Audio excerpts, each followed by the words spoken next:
Amasa Mason Lyman is a very interesting study in early Mormon history.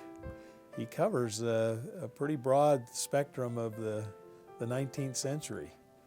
And he's an early convert, not the earliest. He comes in 1832, and certainly by that time the church has a considerable number of members, but he's there early on. He's an early player. Amasa was a very strict leader. He was an apostle by this time. He was as faithful as most anybody could be, being obedient to counsel, doing what was difficult, where he was going, where he was assigned, doing what he was asked. Palmyra is where the Book of Mormon was published, and the Mormons sort of left Palmyra in 1831 and went to Kirtland and Independence.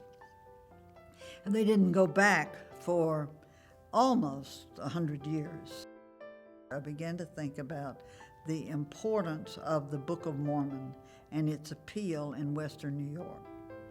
Now, we know from Whitney Cross, and we know from a lot of other people who have looked at the period that Whitney Cross wrote about as the burned over district, as the district where there were so many enthusiasms, religious enthusiasms, and some people just call it so many revivals, but I think it's more enthusiasms of various kinds, that he called it the burned over district, as if these religions went through and burned it over, and it would be sort of the end of interest in religion. He lost his father very young, and his mother put him with his grandfather, Perez Mason. His grandfather died, and he was shuffled off to an uncle. Finally, he decided he would just leave and travel west. Just prior to Amasa leaving for Western New York, his contact with Orson Pratt and Lyman Johnson introduced him to the Mormon religion, and he was baptized by them and then set out for the Kirtland area, ending up at the Father Johnson farm. One of the significant names in the Exodus has to be that of Apostle Amasa Lyman, who is brought into the Quorum of the 12 in Nauvoo and begins to exercise a great influence for good in the Exodus story of the church. You begin to see this particularly in the discussions over the leadership of the church and who's to follow Joseph Smith.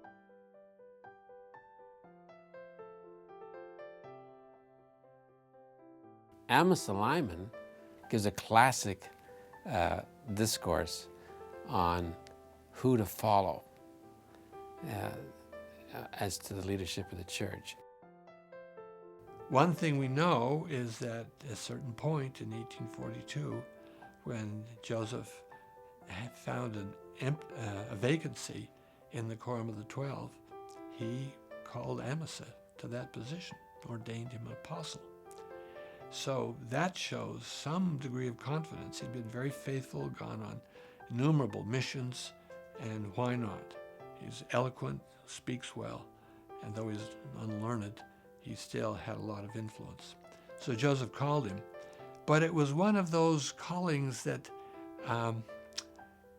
was sort of like the bride left at the altar. It never quite worked out the way you thought it would.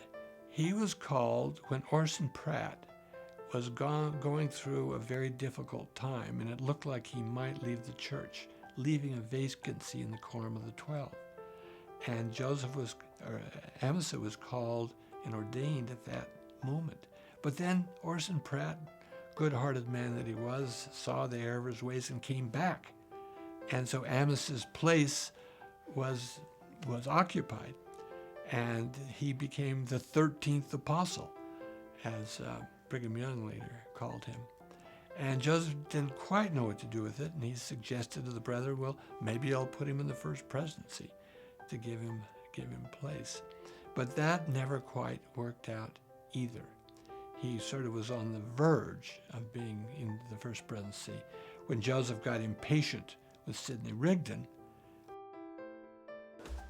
In the meantime, Brigham Young says to Charles C. Rich, the apostle Charles C. Rich, I want you to go to California and help Amasa Lyman. Amasa had been in California already. He had left earlier in the spring of 49. And so he's over there managing the affairs of the Latter-day Saints in California. There's a lot of them. And I think, my own personal opinion, you have this huge wave of immigration coming through, and Brigham says to himself, Amasa can't handle, the temporal and spiritual affairs of Latter-day Saints in California on his own. He's going to need some assistance. So he calls Rich to go and help Amasa Lyman administer sort of the mission of Western California, I think is the way they describe it. There's about 35 guys total, I think, who are in this group that are going to go with Rich to California to assist Lyman. Amasa Lyman is put in charge of what we call, I guess the sources really say he was in charge of a Mormon spy company. This spy company was maybe not what most people think. All it was basically intended to do was be a kind of a reconnaissance company to see if anyone was going to come through and come into Caldwell County and cause problems. And so Amasa and about 10 men kind of patrol this area of southern Ray County, or southern Caldwell County and northern Ray County, to just kind of be on the lookout for enemies who may be trying to come to Far West or come into Caldwell County and cause problems. I think it's a tragedy that he and many others who gave great service in the church are left out of church history simply because of one act or a series of acts, when their whole lives should be considered as part of the great history of this kingdom in the latter days.